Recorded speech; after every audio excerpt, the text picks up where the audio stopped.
on fera pas d'apologie.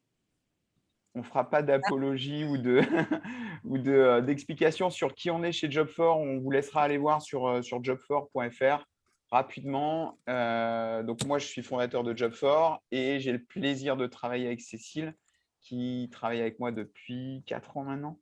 J'ai un Bientôt doute. 5, Ça yes. fait 5. Tu vois, le temps passe tellement vite, Cécile. Et effectivement, on travaille sur du recrutement. Nous, on est très orienté sur le recrutement de profils sales et marketing en startup. Et c'est les retours de tips qu'on a pu accumuler sur alors 10 ans pour moi, 5 ans pour Cécile. Et l'idée, c'est vraiment vous donner quelques tips comme ça rapidement sur quand vous êtes junior, sur les do et don't à réaliser autour d'une recherche d'emploi. Donc, on va axer notre présentation sur 4 principales parties. Les questions à se poser, comment chercher un job, comment préparer et réussir ses entretiens. Et enfin, on parlera de la partie qui n'est pas la plus importante, mais quand même, la partie salariale. Avant de se lancer, et c'est à toi? Yes, carrément.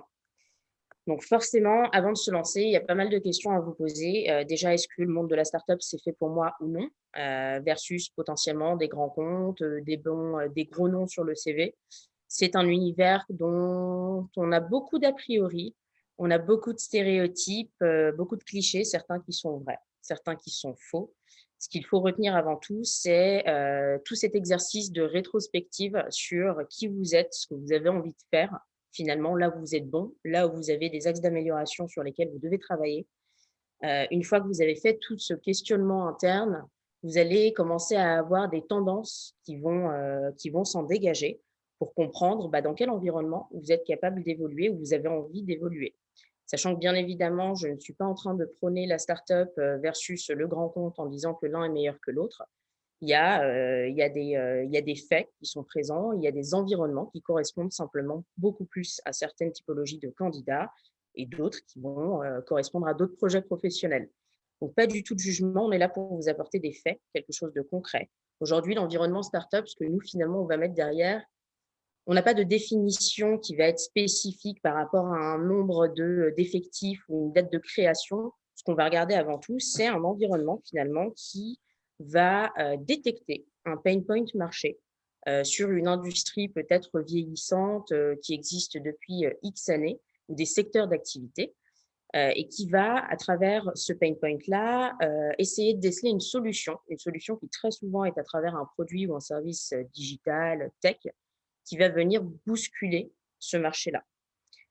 Et c'est ça qu'on met derrière startup finalement. C'est toute cette notion d'innovation, de disrupter, c'est un terme un peu générique qu'on entend partout, mais c'est vrai, qui vient bousculer les codes d'un marché.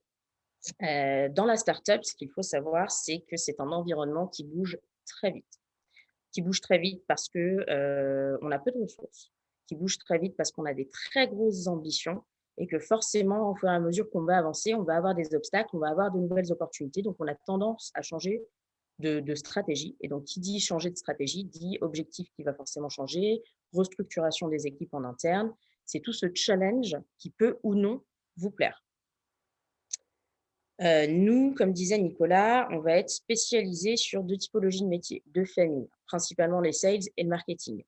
Ce qu'on a voulu vous mettre en avant aussi ici, c'est sur les métiers sur lesquels on est spécialisé, quelles sont les différentes typologies de commerciaux, quelles sont les différentes typologies de marketeurs. Parce qu'on entend beaucoup parler, on a beaucoup d'anglicismes en startup, on a beaucoup de termes type business developer, sales development representative, growth manager, et on ne sait pas exactement à quoi ça correspond. Et on voulait vous faire un mapping des métiers sur lesquels nous on travaille, qu'on recrute le plus, donc ils sont plus recherchés par notre écosystème. Sachant que nous, notre écosystème, c'est la tech au sens général. On va faire le grand écart entre la cybersécu, du retail ou du coavionnage pour les plus originaux.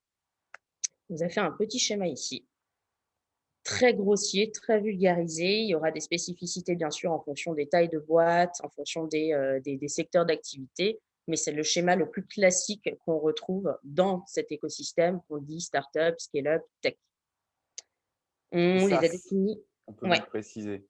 SaaS, exactement. Software as a Service, ça Ouais, va être toutes les plateformes en ligne avec de l'abonnement souvent mensuel, qui propose un logiciel, un service pour les entreprises ou pour le consommateur en ligne. Complètement. C'est aujourd'hui un business model qui est quasiment, qui va couvrir, plus de 70 des startups que nous, on va accompagner aujourd'hui. C'est des licences qui sont vendues de manière mensuelle avec un abonnement généralement annuel. Et donc dans ces entreprises-là, la manière dont ils vont organiser leurs équipes, généralement, si on le catégorise par famille de métiers, qu'on commence par exemple par les sales, on vous a mis tout le cycle de vente, donc vraiment de la prospection jusqu'à la signature, jusqu'au Même moment où le l'accompagnement. prospect vous dit: «Yes, on a envie d'avancer ensemble» et que ça signe. Et on vous a montré les différentes typologies de métiers qui correspondaient finalement à des métiers de commerciaux, mais qui ne représentent absolument pas la même chose et donc qui vont nécessiter des skills et des compétences et des personnalités différentes. Si on regarde la première catégorie, les commerciaux, le cycle de vente, on va avoir 3 gros métiers. Généralement, quand on est dans une startup où on est encore, sur une taille d'effectif assez réduite et qu'on est encore sur ce qu'on appelle de l'early stage, donc en début d'aventure, un business developer, donc un commercial, fait l'intégralité du cycle de vente parce qu'on n'a pas encore les ressources et les effectifs nécessaires pour structurer les équipes de cette manière-là. Plus la boîte va grossir, plus on va se rapprocher de cette décomposition qui finalement ressemble beaucoup aux gros éditeurs américains. Je pense à des Salesforce, des Oracle, des SAP, mais sur un écosystème startup et plus réduit. À partir du moment où la boîte commence à grossir, on va structurer les équipes commerciales à travers 3 grosses familles. On va avoir la première famille qu'on appelle des SDR, des Sales Development Representatives, ou BDR, Business Development Representative, qui globalement sont des profils assez juniors, souvent sortis d'école, maximum 1 à 2 ans d'XP, qui sont focus sur le début du cycle de vente. Le début du cycle de vente, c'est toute la partie qui va inclure la prospection et la prise de rendez-vous. La prospection, c'est pas uniquement du cold calling où on vous donne un listing, vous avez 115 prospects à appeler et vous déroulez. La prospection, ça peut être à travers différents leviers. Ça peut être du cold call, c'est-à-dire de l'appel à froid, quelqu'un avec qui vous n'avez jamais échangé, vous allez simplement aller scraper les coordonnées de cette personne-là pour prendre un rendez-vous et discuter plus amplement de la solution que vous commercialisez. Mais ça peut aussi être par des mails, des séquences de mails que vous allez lancer. Ça peut être à travers des leviers comme LinkedIn, ça peut être du partenariat, ça peut être plein de leviers. Il ne faut pas le voir uniquement comme le téléprospecteur free qui globalement va enchaîner les appels. L'idée de passer par la case SDR, c'est avant tout une grosse formation. C'est comme ça qu'il faut le voir. C'est-à-dire que c'est une montée en compétences pour vous permettre, de vous familiariser sur les méthodes commerciales, comment on prospecte, quels sont les leviers, comment on crée une séquence et ainsi de suite, mais aussi de vous familiariser avec les spécificités du produit, les spécificités plus techniques, puisque vous êtes dans un écosystème qui, dans la majorité du temps, va vendre de la tech si on parle de startup ou de scale-up. Une fois que le SDR il a effectivement établi sa prospection et qu'il a pris le rendez-vous va basculer à l'account exécutif, qu'on appelle aussi les sales. Ce sont des personnes qui sont historiquement des SDR qui sont montés en compétences justement en AE. C'est des personnes plus seniors, en général 2-4 ans d'XP, qui vont récupérer finalement ce lead qualifié du SDR et qui vont être en charge de toute la partie démo, donc la démonstration du produit, la négociation, on va parler de prix, qui vont closer. Quand on parle de closing, c'est-à-dire que le client a signé, il nous a dit: «OK, go, je suis OK, j'achète votre solution». Une fois que le account exécutif a closé le deal, ça va basculer à la troisième catégorie, les éleveurs, ce qu'on appelle des customer success managers ou des account managers. Ce sont des personnes qui ne font absolument pas d'ouverture de compte. Elles ne font pas de new business. En revanche, elles interviennent une fois que le deal a été closé. Elles récupèrent ce portefeuille de clients déjà closé et elles s'en chargent de tout le suivi. Dans le suivi, on met l'onboarding pour prendre en main la solution, on met la fidélisation, on met la gestion des tickets, c'est-à-dire je suis cliente, j'ai un problème avec Frishti, mon compte Payfit, Job Teaser ou autre, et je vais envoyer une demande, on appelle ça un ticket. Et toute la partie upsell, cross-sell. Donc, ce sont des ventes additionnelles. Si on prend un exemple qui sort un peu de la tech, je vous vends un iPhone, c'est mon produit de base, je vous vends en parallèle des écouteurs, c'est de l'upsell. Ça reste des métiers commerciaux, mais vous voyez que ce n'est pas les mêmes missions, ce ne sont pas les mêmes scopes et donc forcément les compétences requises en face, c'est pas la même chose. Si vous êtes davantage sur vraiment Des métiers de chasseur et de closer, à ce moment-là, on va plutôt être sur le funnel SDR, account exécutive, même si c'est compliqué de rebondir sur de l'account exécutive en sortie d'école. Si en revanche, vous êtes plutôt sur de la relation client, des profils d'éleveurs, à ce moment-là, les postes de CSM ou de account manager sont des postes qui seront davantage faits pour vous et qui seront plus adaptés à votre projet professionnel. Ça, c'était pour les sales. Si on parle rapidement de marketing, on a élaboré 2 grosses familles. C'est les métiers qui sont le plus recherchés, en tout cas dans notre écosystème. On a la famille de l'acquisition. Ça comprend les postes de growth manager, de traffic manager. L'acquisition, c'est simplement comment jouer avec la visibilité de l'entreprise ou des personnes dans l'entreprise pour récupérer du lead entrant. Du lead entrant, c'est-à-dire que vous n'allez pas chercher le prospect vient à vous, il va aller sur votre site internet, il va déposer une demande et vous allez recevoir cette demande. Si on prend le cas de Jobforce, c'est une entreprise qui vient à nous et qui nous dit « Je cherche à recruter 3 business développeurs, est-ce qu'on peut échanger à ce sujet ?» C'est un lead entrant. Et ça, c'est le travail de la famille de l'acquisition. Donc, tout ce qui va concerner le gros, le trafic, le référencement, etc., etc. De l'autre côté, on va retrouver plutôt les métiers de la communication, de la créa, du branding.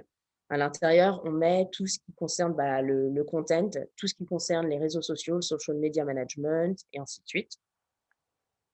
Si on avance rapidement sur les métiers, ce qui est aussi recherché, notamment pour des jeunes dips, c'est des métiers de product. On parle de product owner. Le product owner, pour essayer de vulgariser ce métier, c'est celui qui va être à la frontière entre les équipes tech, donc plutôt les développeurs qui vont vraiment développer la solution, l'application ou autre, et les équipes customer success, donc qui sont plutôt en front avec le client. Le but du product owner, c'est vraiment d'aligner les 2 stratégies, et d'un point de vue du client et d'un point de vue technique, de retranscrire ces besoins-là. Et pour finir, du recrutement, on était obligé de vous mettre ce point-là, forcément, étant Job4. C'est souvent des postes qu'on entend type Talent Acquisition Manager, Talent Acquisition Specialist. C'est simplement des métiers de recruteurs. Des recruteurs, c'est-à-dire qu'ils soient en interne ou qu'ils soient en chasseur de tête chez un Job4, par exemple, un cabinet de recrutement. L'idée, c'est de pouvoir aller chercher les pépites qui correspondent à vos enjeux, qui vont vous aider à scaler, qui vont vous aider à performer. Et donc, c'est toute une stratégie de chasse de tête. C'est en quelque sorte des métiers un peu de commerciaux, finalement, mais sur une population candidat. Donc, ce qu'on est en train de vendre, et je mets bien des guillemets, c'est de l'humain. C'est acheter des compétences et essayer de mettre ces compétences-là dans des briques en interne chez nous ou chez les clients pour que ça puisse matcher avec les enjeux actuels et qu'on puisse avancer. Si vous avez des questions, n'hésitez pas. Je sais qu'on est un peu speed parce qu'on est pris par le temps, mais l'idée, c'est surtout de faire un partage de tips et que de l'autre côté, il puisse aussi avoir des partages d'expériences et qu'on Ouais, puisse échanger à ce sujet. je te rejoins sur la partie recrutement. Effectivement, souvent, les jeunes recruteurs qui rejoignent ce milieu, c'est souvent des personnes qui, à la base, étaient projetées sur des fonctions commerciales. Et effectivement, on retrouve exactement les mêmes compétences parce que ce soit côté approche de candidat ou approche côté client, ça demande exactement les mêmes compétences. Et Mmh. même nous, dans nos recrutements aujourd'hui, on recherche quand même des candidats qui ont cette appétence à adresser un certain nombre de personnes côté candidat, encore une fois, et côté client, quoi. Complètement. À la différence qu'on est sur de la vente de services finalement et qu'on est sur de l'humain avec tous les challenges et les enjeux que ça implique. Et c'est ça aussi qui est beau, justement. Yes. On continue. Le premier tip, c'est quand vous vous mettez en recherche, c'est effectivement se poser les bonnes questions sur ce qui va être indispensable pour vous et non négociable ou négociable et facultatif. Et l'idée, c'était de vous proposer une petite trame pour justement arriver à vous poser aussi bien une fois que vous avez déterminé en termes de métier ce qui va vous intéresser, si vous êtes plutôt sur des fonctions commerciales, sur des fonctions marketing ou autres. À partir de là, voir effectivement où vous allez vous positionner. Est-ce que le télétravail va être un impératif pour moi ou pas? Je vous dirais, alors déjà sur le télétravail, c'est sûrement un sujet intéressant, mais au départ, même au cours de vos entretiens, ne vous positionnez pas forcément sur du confort ou en tout cas C'est pas ça qui doit être votre leitmotiv, mais positionnez-vous en premier sur un métier, sur des compétences. Est-ce que moi, faire de la prospection, je veux vraiment en faire parce que ça va me permettre de monter en compétence sur tel et tel aspect? Est-ce que les valeurs de l'entreprise, même, ça peut faire partie des indispensables et non négociables? Est-ce qu'une entreprise qui a du sens, qui a des valeurs humaines, qui est proche de différentes choses, positionnez-vous et mettez toutes ces compétences. Et l'idée, encore une fois, c'est d'arriver à vraiment vous positionner et vous projeter sur le métier qui va vous correspondre et va vous permettre d'avancer, quoi. Complètement. Le CV, la lettre de motivation, on ne va pas vous refaire entièrement un CV. Je crois que déjà, au travers de vos différentes écoles, vous avez des cours sur ces sujets-là. Mais on voulait juste vous donner quelques rappels. Sur le CV, pensez à le personnaliser pour chaque offre. On voit encore trop de CV arriver sur des offres, par exemple, de business developer où le titre, c'est justement acquisition manager ou marketing ou social brand machin. Pensez vraiment à le personnaliser en fonction des offres sur lesquelles vous vous positionnez et pensez à réutiliser les mots-clés que vous allez pouvoir retrouver dans les annonces. Le but du jeu, c'est qu'on puisse vraiment les retrouver dans les CV. Et notamment parce qu'en fait, vous avez des recruteurs qui finalement peuvent être assez basiques.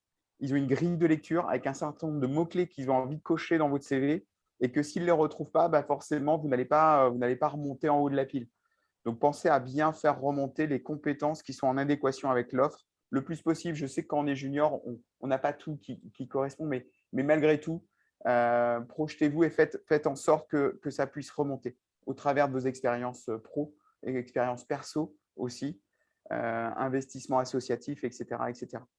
La lettre de motivation, vaste débat, éternel débat. La lettre de motivation, alors il y a deux aspects. Un, moi, je suis contre le zéro message. Juste le CV envoyé, au final, on ne sait pas trop ce que vous voulez. On ne sait pas trop ce que vous voulez faire et pourquoi vous venez chez nous. Des fois, on se dit qu'il y a juste de la lumière et je trouve ça gênant et dommage. Vous pouvez donner un peu plus de motivation et je trouve que le message de motivation, c'est souvent un bon moment pour expliquer pourquoi on doit vous choisir. Pas forcément nous redire ce qu'on va voir déjà dans le CV et on le sait. On sait lire un CV et on vous en remercie. Mais nous donner pourquoi vous êtes motivé, ce qui vous intéresse dans l'entreprise. Ça peut être le secteur d'activité, ça peut être les valeurs de l'entreprise, ça peut être la dernière actualité. Et c'est souvent un bon moment pour montrer qu'effectivement, vous suivez l'entreprise et que vous suivez l'actualité. Donc, n'hésitez pas, au travers de ces 5-10 lignes, à nous expliquer pourquoi vous appréciez l'entreprise et pourquoi vous avez envie de rejoindre et en quoi vous apportez de la valeur ajoutée par rapport peut-être à d'autres candidats, quoi. Ou même juste votre motivation. Des fois, ça suffit largement. On a fait d'ailleurs des webinaires précédents à ce sujet que vous pouvez retrouver, qu'on vous partagera notamment à la suite de celui-ci, qui reprend beaucoup plus en détail comment construire un bon CV, le message d'approche, qui peuvent vous donner aussi des tips, mais c'est des sujets à part entière sur lesquels vous avez énormément d'informations et qui peuvent vous aider. Hop. Un tips qu'on aimerait vous donner, je sais que plusieurs d'entre vous le connaissent déjà, pour ceux qui potentiellement ne le connaîtraient pas. Sur LinkedIn, on vous donne la possibilité de voir, de vous mettre à l'écoute, tout simplement. Je vous ai montré un petit screenshot de mon profil ici. Dès que j'arrive sur mon profil, ça a changé parce qu'historiquement, ce n'était pas ici. Maintenant, c'est beaucoup plus simple pour aller le trouver. Vous arrivez sur votre profil, vous avez directement en dessous de vos connexions Open to. En français, je crois que ce n'est pas directement ouvert au marché. Il me semble que c'est autre chose, mais vous allez le retrouver ici. Et si vous êtes en écoute active, simplement cliquez sur la première case, Finding a New Job. Ça permettra de l'autre côté aux recruteurs qui notamment sont sur de la chasse directe, sur du LinkedIn recruteur ou autre, de pouvoir directement mettre ce filtre-là et ne rechercher ou en tout cas ne faire apparaître que les candidats qui sont à l'écoute du marché. Parce qu'on sait qu'on a plus tendance à catcher leur engagement, qui sont déjà dans une démarche de quitter leur job, de trouver leur premier CDI, en pleine transition entre deux métiers et ainsi de suite. Et donc, on a plus de chances de les catcher que quelqu'un qui n'est pas du tout à l'écoute, qui est très bien dans son entreprise. Et donc, on va commencer nos chasses sur les candidats qui sont uniquement ouverts au marché. Et c'est par la suite qu'on aura tendance à ouvrir si jamais effectivement on ne trouve pas chaussures à notre pied. Vous pouvez le faire directement ici, c'est assez simple, c'est 2 clics et ça apparaîtra de l'autre côté au recruteur sans pour autant avoir cette bannière verte si vous ne voulez pas l'avoir. Ça, c'est quelque chose en plus que vous pouvez mettre, mais qui n'est pas, lié au fait de cliquer sur Finding a new job ici. Mais n'ayez pas peur de le faire savoir que vous êtes en recherche. C'est, Et ouais, à on est savoir que habitué à aller sur LinkedIn et à chercher et je dirais même qu'aujourd'hui, LinkedIn est le site numéro un de tous les recruteurs de la place. Donc, faites-vous connaître, faites-le savoir. ils ont clairement le monopole et sachez que dans tous les cas, la boîte actuelle dans laquelle vous êtes, l'algorithme de LinkedIn fait en sorte, bien évidemment, de bloquer, les profils qui travaillent dans la même boîte pour ne pas montrer au sein même d'une même entreprise que vous êtes à l'écoute du marché. Donc vous pouvez le faire sans problème. Vos employeurs actuels ne le sauront pas. En tout cas, pas de cette manière. La fiche de poste. On a voulu, rentrer dans le concret. Finalement, on va vous montrer un exemple de, fiche de poste prise aléatoirement, sur un métier très classique de business developer en startup SaaS et on voulait la décrypter avec vous pour vous montrer comment, d'un point de vue d'un recruteur, on va lire une fiche de poste et comment, du coup, vous, en tant que candidat, vous pouvez le retranscrire quand vous êtes justement en train de postuler. Je vais juste aller sur Welcome to the Jungle, ce sera beaucoup plus rapide. Est-ce que vous voyez bien mon écran? Hop, on va prendre nos amis de Payfit, qui est en général une startup qui parle à pas mal de monde. Hop, magnifique, business developer SDR. Alors, est-ce que vous voyez bien la fiche de poste? Nico, tu confirmes? Oui, oui, oui, on voit Ouais. tout. Ok. Pas de souci. Bon, ici, on va pas s'arrêter sur la boîte en tant que Sur le telle. Pour rappel, descriptif. Payfit, startup qui existe depuis un peu plus de 5 ans, qui est une solution SaaS SIRH qui va être à destination des PME mid-market. Et en ce sens, aujourd'hui, ils sont structurés comme le schéma qu'on vous a montré au tout début, donc en SDR, en account executive et en customer success sur l'organisation des commerciaux. Donc, si on s'arrête sur la fiche de poste, qui sommes-nous? On a déjà déterminé qui ils étaient. On s'arrête sur le descriptif du poste. Autrement dit, SDR chez Payfit, Kesako. Ta mission sera de contribuer à l'hypercroissance de Payfit en tant que Sales Development Representative. Ton rôle sera de générer un maximum d'opportunités commerciales 100% outbound. Déjà, pour quelqu'un qui ne sort pas de l'écosystème startup, je pense qu'on a 6 termes minimum qu'on ne comprend pas. Pour quelqu'un qui connaît cet écosystème et qui connaît cette organisation, c'est plus simple. Ici, ce qu'il faut décrypter, c'est que déjà, on cherche du SDR, c'est-à-dire que par définition, on va chercher quelqu'un qui va être au début du cycle de vente, quelqu'un qui va faire de la prospection, de la qualification de lead et de la prise de rendez-vous simplement pour les accounts exécutifs. Quand on parle de 100% outbound ici, ça veut dire que 100% du scope va être de la chasse directe. Ça ne va pas être des opportunités en lead entrant, en inbound, récupérées par le marketing ou autre. C'est uniquement de la chasse externe à travers les différents leviers qu'on a pu citer. Ton objectif sera d'identifier et de qualifier. Donc, on parle justement des différents leviers, 30% mail, 70% de téléphone, donc potentiellement du cold calling, et de convaincre les prospects de réaliser une démonstration de notre produit avec un expert pay dédié. Sous-entendu ici, un account exécutif. Monte à bord de la fusée Payfit en rejoignant notre équipe Sales en tant que BizDev SDR. Tu seras responsable de prospecter, construire un pipeline de vente pour l'équipe de chargés de compte en engageant des prospects par téléphone, par des communications sociales et par email. Donc, c'est ce qu'on a vu, c'est tout le scope prospection. Suivre les prospects générés par le marketing et mener des recherches pour évaluer s'ils sont intéressants pour Payfit ou non. On parle de veille concurrentielle, on parle de partir sur de nouveaux leviers, notamment en coordination avec les équipes market, que ce soit à travers des événements, du partenariat ou autre. Effectuer une analyse des besoins et déterminer les points sensibles des prospects afin de déterminer comment Payfit s'adapte à leurs besoins. Ici, concrètement, on parle de qualification de lead. Est-ce que oui ou non, le prospect est un lead qui potentiellement est qualifié et donc closable parce que pertinent par rapport à ce qu'on vend? Identifier les décideurs pour savoir si effectivement le décisionnaire en face qui va mettre l'ACV, c'est bien l'interlocuteur qui va être en rendez-vous avec le account exécutive ou non.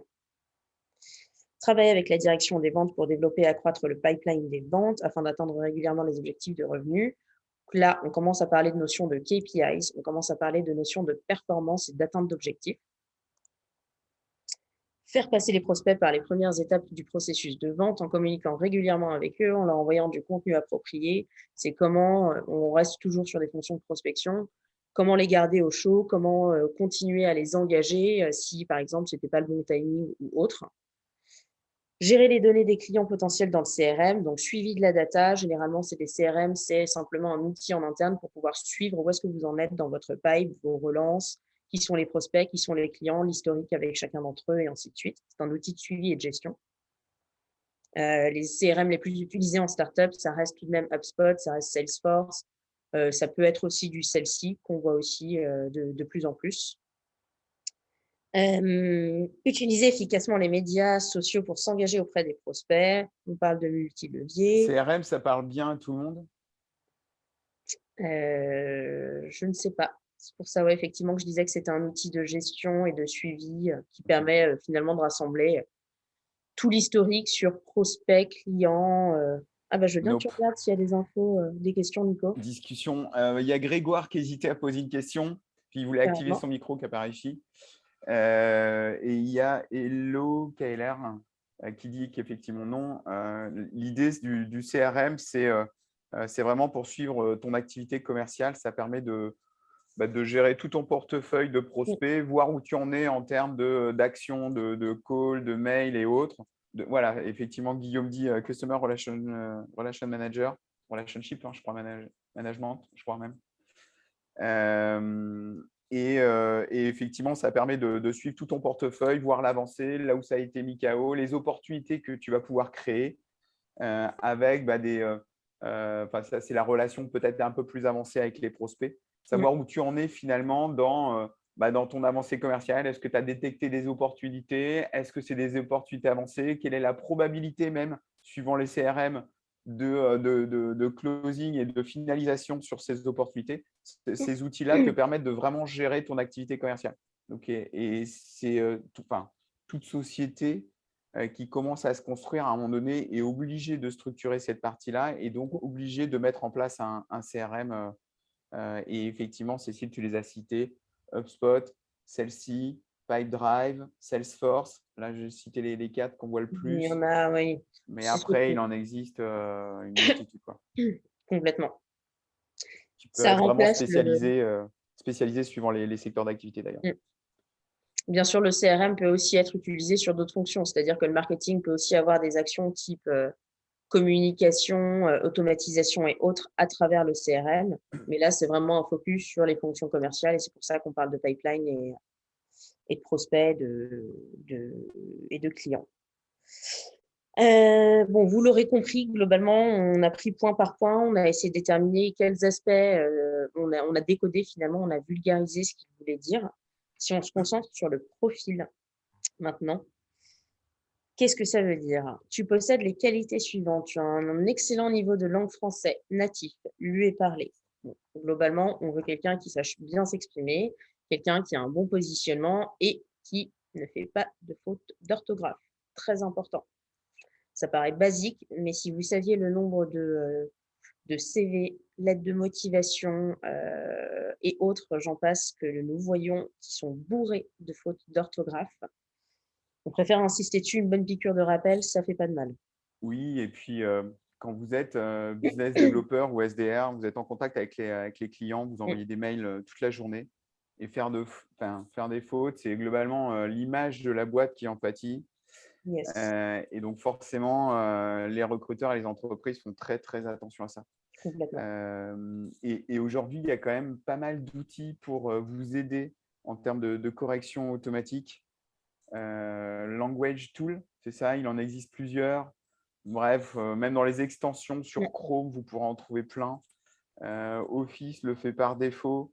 Il en existe plein, donc appuyez-vous sur ces outils, surtout si vous savez que vous êtes fragile sur la partie orthographe et grammaire. Hyper important. complètement.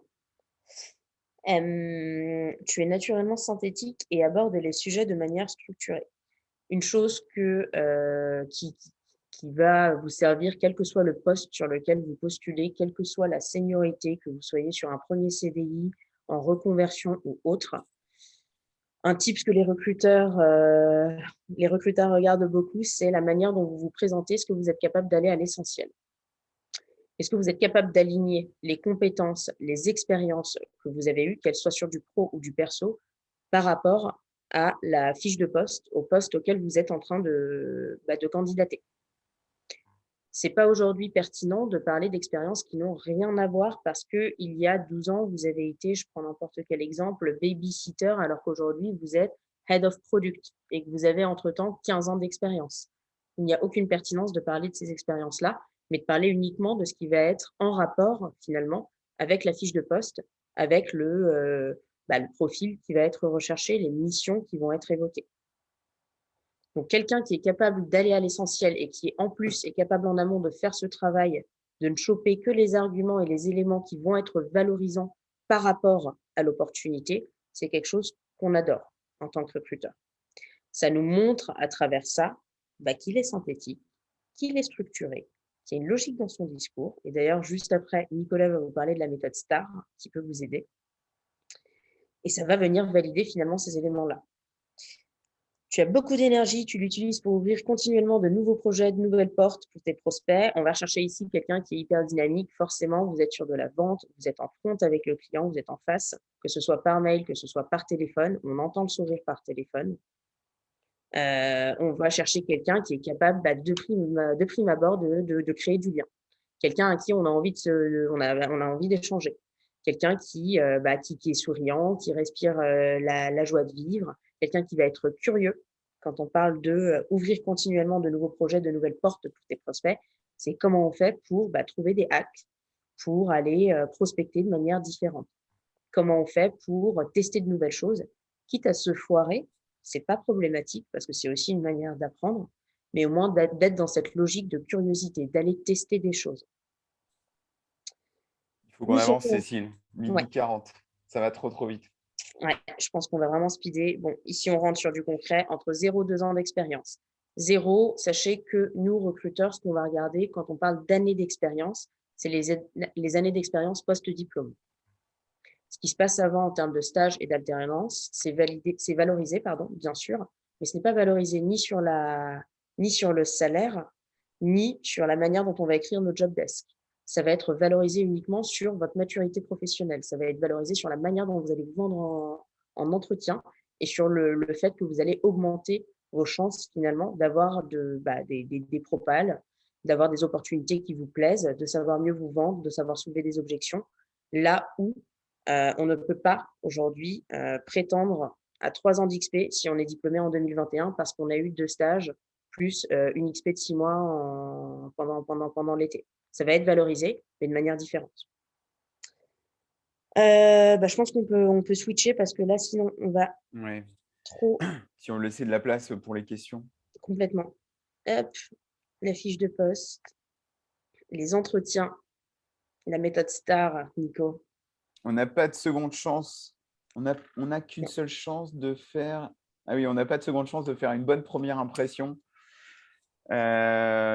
C'est alors important, mais on peut avancer. Ah oui, méthode STAR, d'accord. OK. Méthode STAR, excusez-moi, j'y étais pas. C'est notamment parce que j'ai du passage devant moi, vous ne voyez pas, mais je suis à la fenêtre. Bref, méthode STAR, l'idée, alors, ce n'est pas moi qui l'ai inventé. Je pense que vous taperez Google méthode STAR, vous verrez, c'est souvent cité. C'est un standard, c'est un basique pour, présenter vos expériences dans vos CV, mais aussi vous présenter vous-même pendant les entretiens. STAR, c'est situation, tâche, action et résultat. Situation, c'est l'environnement dans lequel vous vous trouvez. J'étais au sein du département marketing. Les tâches, j'étais en charge de développer la visibilité de Job4 au sein du marketing. Donc, les actions, j'ai développé tous les réseaux sociaux, j'ai développé un compte Instagram, un compte LinkedIn, un compte Facebook, etc. etc. J'ai fait du SEO, du SEA. Et les résultats, c'est on a eu plus de jusqu'à 90 000 vues sur un post. On a eu plus de 30 000 abonnés sur un an sur le compte Instagram, etc. etc. Ça, c'est résumé. On part toujours de la partie large, la situation pour arriver au résultat et donc les métriques qui doivent être factuelles et chiffrées.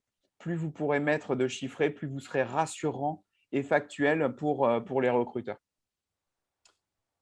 Vas-y, on peut avancer.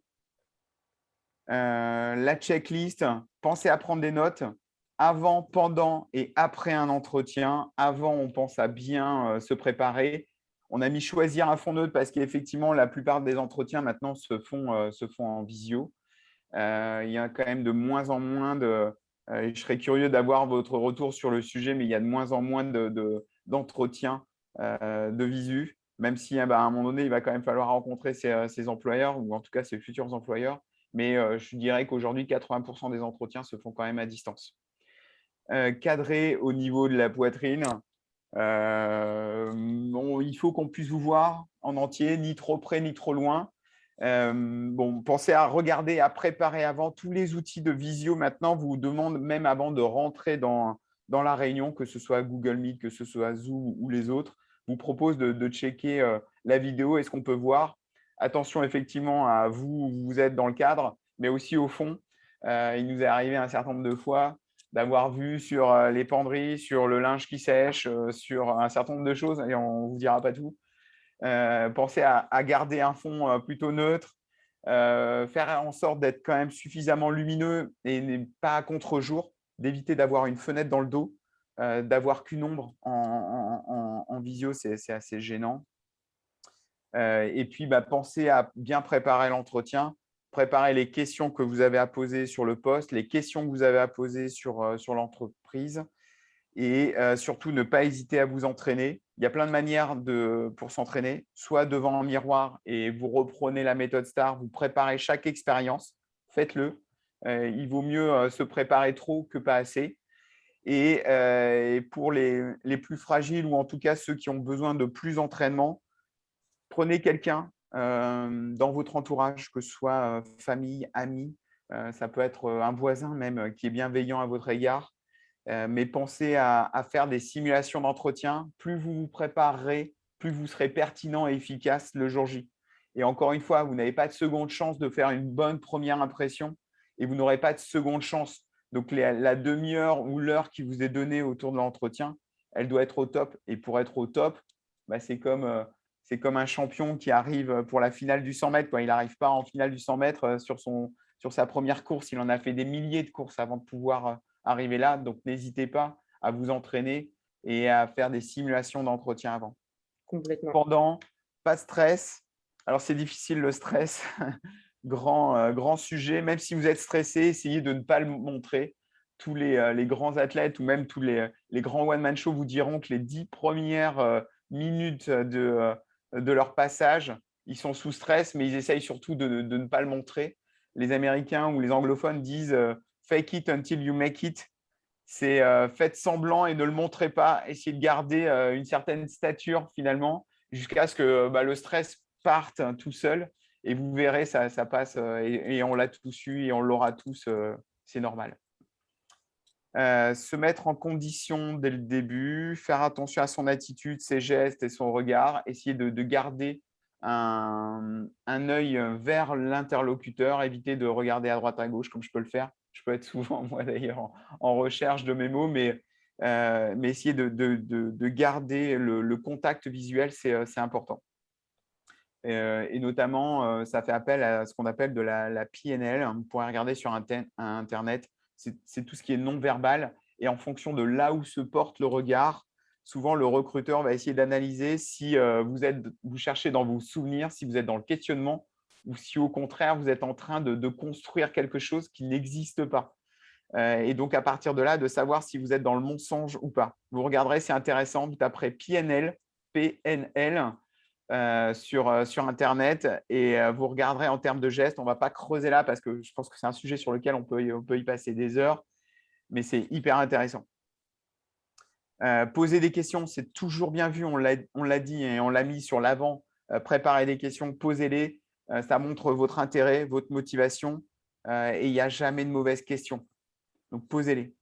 Évitez les mauvaises blagues. Alors, vous avez le droit de détendre l'atmosphère hein, et on n'a pas de souci avec ça. 1, 2, c'est cool. Mais si vous passez votre temps à faire des blagues, en fait, ça peut être perçu comme à l'inverse, ça peut être négatif. OK. Et est-ce qu'il y a des questions d'ailleurs? Parce qu'on va vite sur le sujet, mais est-ce qu'il y a des questions? N'hésitez pas à les poser dans la discussion. Sur l'après, et ça, on en voit beaucoup trop peu, envoyer un mail de remerciement avec votre intérêt, votre motivation par rapport au poste. Nous, c'est souvent, d'ailleurs même pour nos recrutements internes, un des axes de choix. C'est-à-dire qu'on ne retient souvent que les candidats qui nous ont relancés, qui ont montré une réelle motivation après les entretiens. Donc, envoyez un mail de remerciement et n'hésitez pas à faire une relance si besoin, parce que les interlocuteurs peuvent être très pris de l'autre côté. Et en fonction de leur disponibilité, vous êtes en attente de plusieurs opportunités, mais vous avez quand même envie d'avoir un retour, n'hésitez pas à faire de relance. C'est jamais mal perçu, les relances. On peut hésiter, on peut avoir des doutes, mais n'hésitez vraiment pas. Je crois qu'il y avait comme ça une image qui disait qu'en gros, même pour arriver au bout d'un deal commercial, on pouvait être à 11 relances. Eh ben, je vous dirais que sur du recrutement, c'est assez proche. N'hésitez pas à relancer, quoi.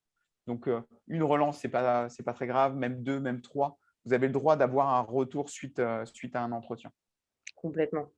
Je reviens juste sur ce que tu disais, notamment sur préparer ses questions, se renseigner sur l'entreprise. Alors, cette partie-là, elle reste très basique en général, c'est-à-dire que les gens vont simplement aller sur le site de l'entreprise, regarder rapidement ce qu'elle fait, voir les interlocuteurs et ils vont s'arrêter ici. C'est pas ça qui va faire la différence en entretien. C'est pas ça qui va vous démarquer des autres candidats. C'est pas ça qui va valoriser votre candidature. Essayez de creuser, quand on dit préparer l'entretien, creusez-le réellement, le avant, creusez-le à fond. C'est-à-dire qu'aujourd'hui, il faut qu'on soit capable de réaliser que vous avez vraiment compris ce que la boîte, elle faisait. Que vous êtes capable de le dire avec vos propres mots, que vous êtes capable de le décoder, que ce n'est pas un par cœur que vous avez appris parce que vous l'avez vu sur Welcome ou sur le site LinkedIn. Essayez de creuser davantage qui sont les concurrents.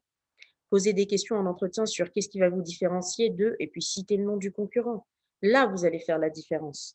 Pas en restant sur le superficiel globalement de j'ai compris ce qu'il faisait, je me suis arrêté au profil Welcome to the Jungle et j'ai posé les 2 questions qui finalement sont posées par 98% des candidats. Démarquez-vous avec des mini tips comme ceci, mais qui font réellement une différence et qui ne vont faire que valoriser votre candidature finalement. Ça peut être sur les métriques, par exemple, attendues. Le nombre de Exactement. rendez-vous pris pour un commercial, les objectifs en termes de visibilité pour le marketing. Quels sont les objectifs qu'on va attendre de vous? N'hésitez pas à les poser C'est en ça. question. On a besoin de savoir 3 choses. Est-ce que vous avez compris? Est-ce que vous êtes motivé? Est-ce que vous vous projetez? Et c'est à travers ces questions-là qu'on aura la réponse globalement à ces 3 éléments. Go. Est-ce On qu'il y avance. a des questions? Ouais. N'hésitez pas à les poser dans la discussion. Bon, vas-y, on va enchaîner. La négo salariale, le salaire, fameux débat. Plusieurs choses à vous montrer, de vous montrer les chiffres. Plusieurs choses à retenir. Je sais que toutes les écoles, qu'elles soient de commerce, d'ingé ou autres, elles ont tendance à nous vendre des packages en sortie d'école sur les différents métiers, les différents masters qu'on a choisis. Sachez que la réalité marché est tout autre. Malheureusement, dans le mauvais sens, vous vous en doutez bien. Généralement, là, on n'est pas du tout même sur les moyennes ou les moyennes que les écoles donnent. Pour vous donner un ordre d'idée, sur les métiers sur lesquels nous, on est spécialisés, donc plutôt sur les métiers, là, on a fait un focus commerciaux, parce que le marketing, c'est encore un autre, d'autres règles. On a fait un focus sur les différents métiers qu'on vous a cités en tout début, avec les fourchettes qu'on voit au quotidien, nous, sur le marché, tous secteurs confondus, tout stade de croissance confondu, que ce soit de l'early stage comme des plus gros. On vous a donné une moyenne des différents métiers pour que vous puissiez aussi vous projeter. Je vais vous montrer le tableau ici. Vous pouvez le screenshot. De toute manière, on a un replay qui partira juste après. On a essayé de vous donner une fourchette basse, une fourchette haute, une moyenne. Bien évidemment, ce sont des chiffres. C'est par définition des moyennes, je me répète, mais ça va différencier aussi sur le background, ça va être différencié sur la seniorité du candidat. Ça va être différent notamment si on regarde du point de vue de l'entreprise sur ses deals. Une boîte qui vend un produit qui, en termes de panier moyen, est à 24 €, bah forcément, ce n'est pas la même chose qu'une boîte de la cybersécu qui vend des paniers moyens à 2 millions. Et donc, forcément, ça se répercute aussi sur les rémunérations. Pourquoi? Parce qu'on va avoir beaucoup moins finalement de business développeurs spécialisés cybersécu sur la typologie de vente complexe recherchée dans le deuxième cas que sur de la vente peut-être one shot ou des interlocuteurs qui sont moins C-level ou avec une expertise tech qui est moins forte de l'autre côté. Et donc, tous ces éléments, c'est des choses qui viennent se répercuter sur les rémunérations ou les grilles salariales qu'on est capable de vous proposer en tant que recruteur. Il y a aussi toute cette notion, bien évidemment, d'équité. Parfois, les entreprises ont des grilles salariales et quelle que soit l'expérience, le background, elles vont réfléchir en termes de poste et par équité par rapport au reste de la boîte, c'est cette rémunération à prendre ou à laisser. Et à ce moment-là, il n'y a pas de marge de négo. Je vous ai donné ici les chiffres que nous, on voit le plus avec, comme vous le voyez, fourchette basse, moyenne, fourchette haute, sur les différents métiers qu'on a cités, sachant que sur des postes juniors, on est très rarement sur des postes de account exécutif, donc on sera plutôt sur business developer, SDR, CSM ou account management. Pour vous donner quelques tips sur la notion de quand et comment aborder cette notion, cette idée de package, de salaire, à quel moment finalement du process de recrutement on en parle. Un conseil qu'on peut vous donner, en général, quand vous passez par un interlocuteur type cabinet, une boîte qui va vous accompagner sur votre recherche, on a ces informations-là. Donc, on vous les donne d'entrée de jeu au premier screening. Si vous postulez directement ou que vous faites chasser directement par l'entreprise, c'est des informations que vous êtes dans la légitimité de poser. Aujourd'hui, en termes de fourchette, de package, vous proposez combien? En revanche, ça ne doit pas être perçu comme votre drive premier. C'est là toute la difficulté de l'exercice. C'est-à-dire que vous pouvez l'aborder dès le début pour que les choses soient claires et que vous ne perdiez pas de temps et qu'ils ne perdent pas de temps.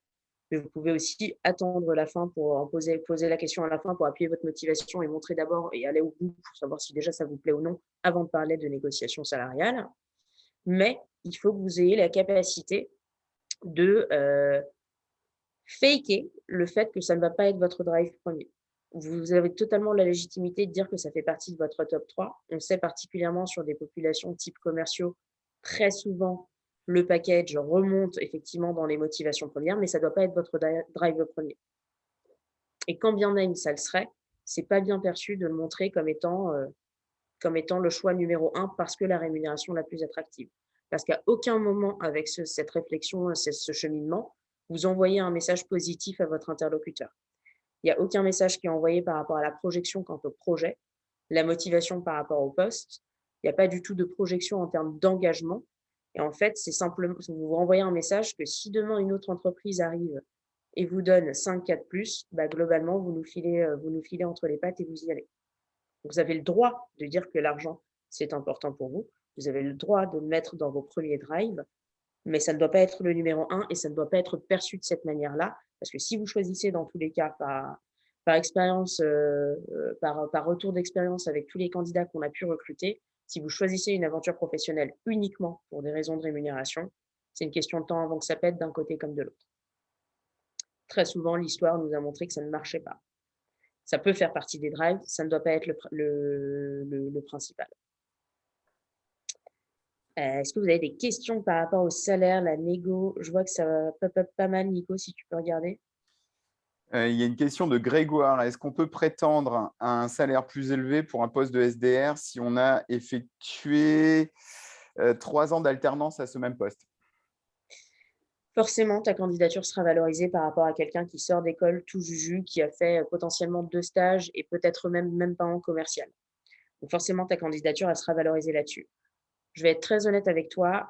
Dans certains cas, oui, c'est possible, mais tu vas réussir à gratter potentiellement 1, 2, 3 cas supplémentaires sur ton fixe. Dans d'autres cas, tu vas avoir des grilles salariales comme évoqué, sur lesquelles on ne peut pas sortir des cases.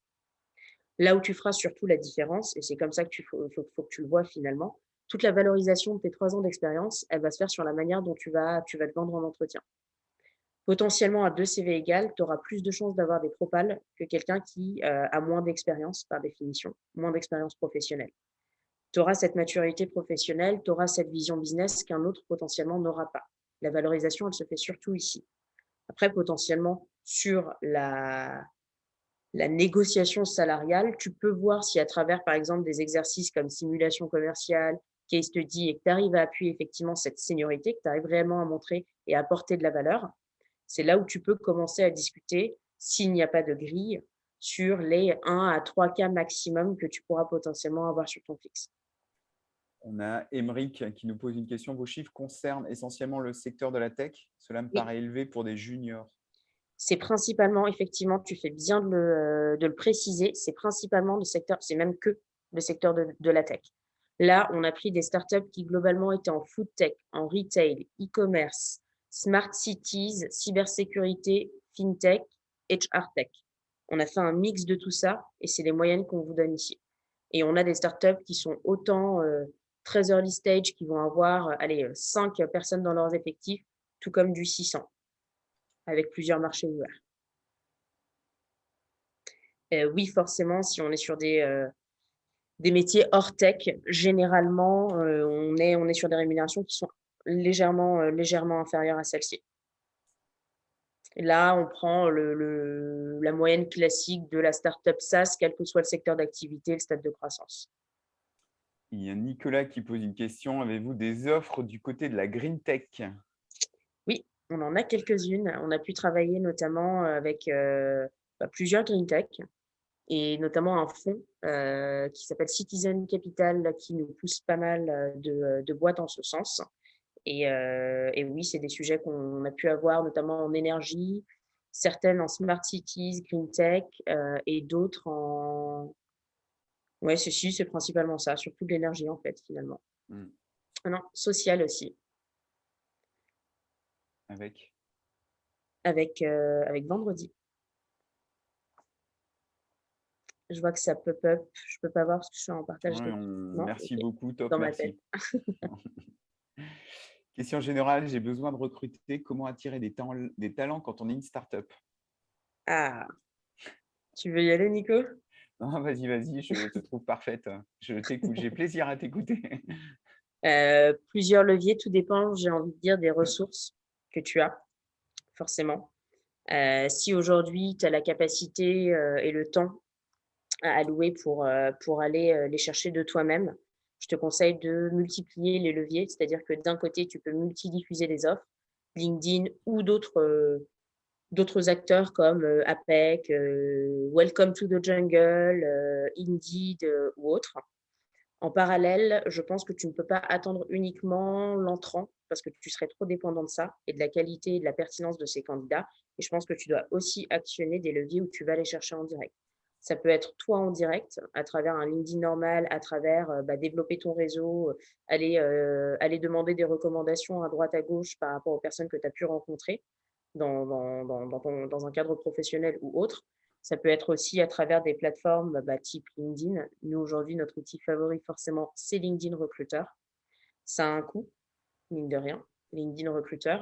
Et au-delà du coût, c'est surtout, une personne qui va être dédiée, qui a le temps.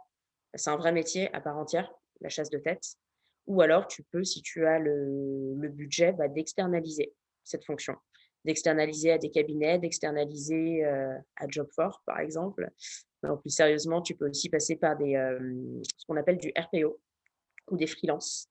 C'est-à-dire que ce sont des personnes qui, vont venir sur des missions, un peu comme un modèle de consultant finalement, qui vont venir sur des missions spécifiques, pendant X temps pour te recruter, les différents profils. Ça équivaut à un collaborateur externalisé. Après, pour te donner quelques billes, donc effectivement, je pense que pour aller à l'essentiel, LinkedIn impératif aujourd'hui. Et c'est pour ça qu'on en parlait, tu vois, sur du recrutement de Ouais, candidats.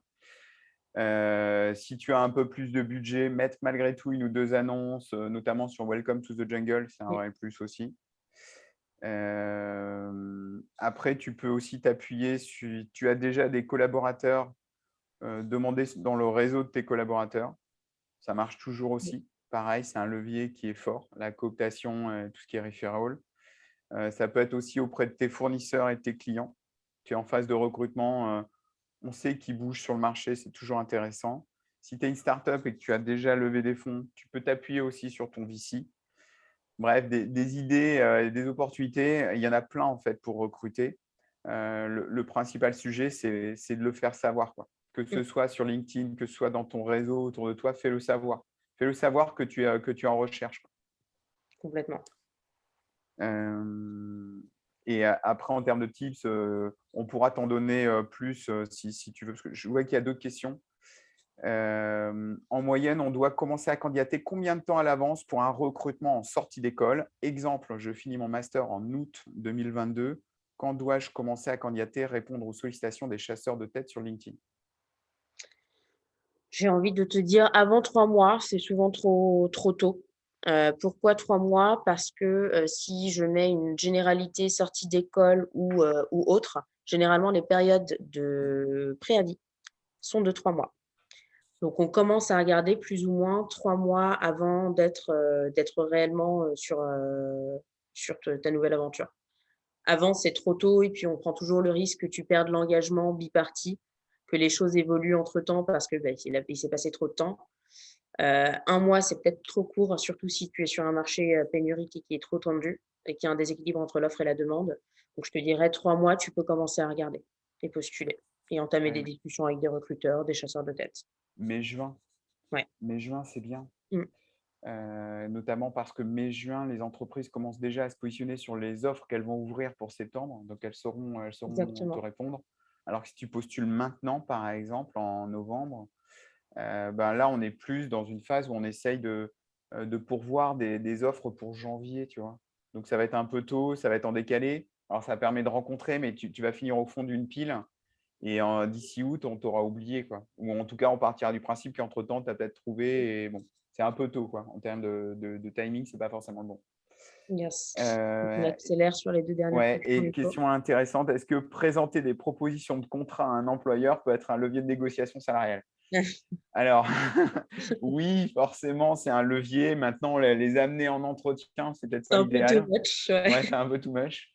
Mais oui, c'est le jeu de la négo, j'ai envie de te dire. Forcément, ton employeur qui, en tout cas, ressent, sans même que tu lui montres sous les yeux les propals ou autres, un employeur qui sent que tu es sur le départ, forcément, si tu as un bon élément, il a tout intérêt à te garder et à te séduire. Et souvent, ce qu'on voit, c'est des candidats qui finalement sont à l'écoute pour des raisons de responsabilité, de management, de bouger sur un nouveau scope parce qu'arriver au bout d'une courbe d'apprentissage, donc qui se mettent sur des process de recrutement. Son employeur va sentir qu'effectivement, il est sur le départ et c'est son employeur qui va venir même le récupérer, finalement, le retenir en lui proposant une évolution en interne Ou pas. ou pas. À quel moment faut-il commencer à tutoyer le recruteur? Moi, j'ai envie de te dire dès le début, attention, je remets dans le contexte. On parle d'un écosystème startup, on parle d'un écosystème tech, on parle d'un écosystème où Ouais. on va avoir le même langage. Bien évidemment, si demain tu es avec la DRH de L'Oréal, je te déconseille de la tutoyer. Ouais, laisse-la venir à toi sur le sujet à ce moment-là. Exactement. Là où effectivement, si tu es dans un écosystème comme on vient de le citer, ça fait partie en fait des codes de l'écosystème. Aujourd'hui, c'est pas le problème de tutoyer, c'est juste qu'il faut le faire avec la manière de, tout Ouais, dans le simplement. doute, effectivement, on laisse venir à toi les recruteurs. Tu vois s'ils te vouvoient ou te tutoient et en fonction, bah, tu continues sur le tutoiement ou le vouvoiement et si à un moment donné, tu as vraiment envie de tutoyer, tu peux demander. Moi, en entretien, je le demande. Mmh. Je demande Nous, on a de tendance à tutoiement. tutoyer tout le monde, que ce soit client, que ce soit candidat, que ce soit, partenaire ou autre. C'est vrai qu'on a cette règle de directement passer sur du tutoiement parce qu'on trouve que ça crée aussi un certain lien qui est sympa, quoi. On a Guillaume qui nous répond, «Je demande à tous mes candidats de me tutoyer dans la première minute». Ouais, Voilà, bah, très bien, au nous moins aussi, tu détends le sujet, et je pense que c'est la bonne astuce, quoi. complètement. Est-ce qu'il y a Nickel. d'autres questions? On est ravis de pouvoir échanger finalement. Les questions, c'est la partie que je préfère, moi, je crois. Yes. Eh ben, il n'y en a plus. Non, comment un candidat est attiré par une startup plus que l'autre? Quels sont les must-have pour attirer les talents? Éternel débat. Non, j'ai Tous envie les de te leviers dire, sont bons. très différent d'un candidat à l'autre. Nous, ce qu'on pose comme question, et ça t'aide beaucoup, beaucoup pour capter directement l'engagement et les choses sur lesquelles tu peux jouer.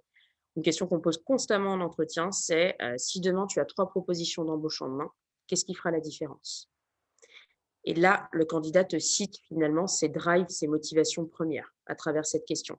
Si le candidat te dit bah, moi, c'est la rémunération, c'est mon management et c'est la capacité d'évolution, bah, c'est des éléments, si tu estimes que le candidat est bon et que tu as envie de le séduire, sur lesquels tu vas devoir jouer. Parce que je tiens à rappeler qu'un process de recrutement, on n'est plus aujourd'hui sur le candidat qui se donne à 100% et la startup qui se laisse séduire. On est vraiment sur du 50-50. On est tellement dans un marché aujourd'hui pénurique en tant que candidat que même les startups ne peuvent pas se permettre finalement de ne pas être dans la séduction. Donc il Après, faut… un dernier must-have, au-delà de tous les critères même, je crois qu'il faut occuper le terrain et il faut être yes. très présent auprès des candidats, surtout quand on sent qu'ils sont sursollicités et qu'ils ont Mmh, plusieurs offres. Il faut être présent, il faut essayer de créer du lien et pour créer du lien, il faut essayer de les contacter, de les recontacter régulièrement et on le mmh, voit, nous, auprès des startups qui recrutent vite et bien, dans notre écosystème.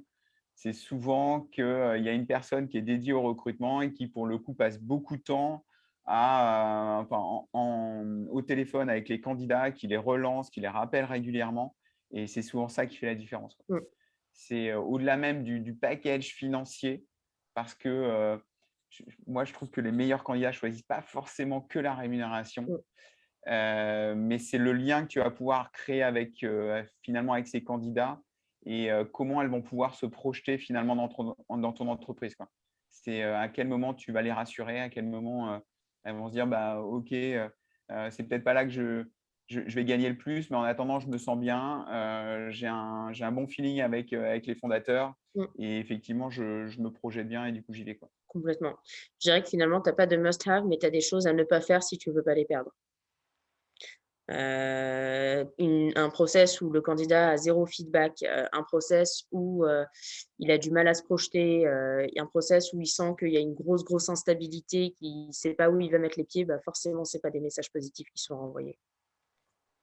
C'est plutôt faire attention à l'expérience finalement qu'il va avoir aussi à travers le process de recrutement et à la personne qu'il va avoir en face, parce que c'est elle qui est l'ambassadrice de la boîte et c'est elle qui va lui permettre ou non de se projeter dans ton aventure.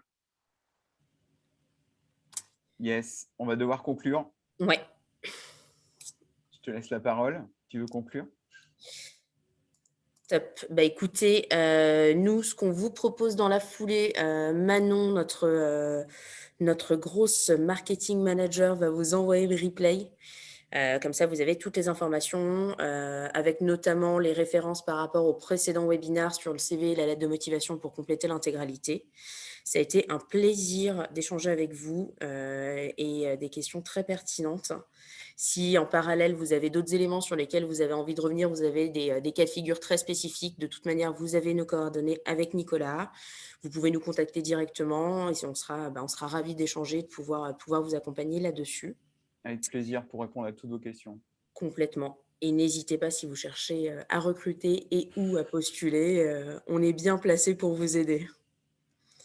Merci Merci à beaucoup vous. à vous. Et puis, excellente journée tout le monde. Et puis, on se voit pour un prochain webinaire. À très vite. Bonne journée. À très vite.